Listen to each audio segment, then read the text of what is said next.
Alam mo, hindi lang ikaw ang nai-stress. Nai-stress din ako kasi, ayan, laging out of stock yung rejuvenating set natin. Hanggang ngayon, out of stock. Ang bilis ng langaw. Nakita ko, parang si Daplan.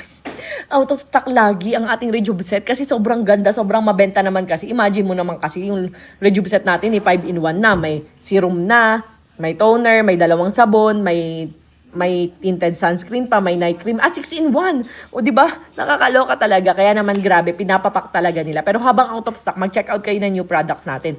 Rosemary Cagayaco Bleaching Whip Scrub, Bleaching Whipped Cream. And ito yung pinakabongga natin ngayon, yung Alpha RBT na Thailand formulation kasi sobrang ganda talaga nito sa gusto ng intense pagpapaputi. Siyempre, sabayan nyo ng ating lotion, yung Rosemary Cagayaco Intense Whitening Body Lotion. Pwedeng maglagay ka muna nito and after 5 minutes, pag nag-settle na yung ating cream, pwede mo nang babara ng Rosemary Intense Whitening Body Lotion. Ang ganda nito guys kasi wala talaga siyang white cast. And easy to blend lang yung lotion natin pero may Intense Whitening plus SPF 50 pa, PA++++, and for face and body na pwede sa bagets, buntis at lactating, i-check out yun na dahil naka buy one take one to ngayon. Hanapin lahat ng may hologram. Kapag wala, peke po yun.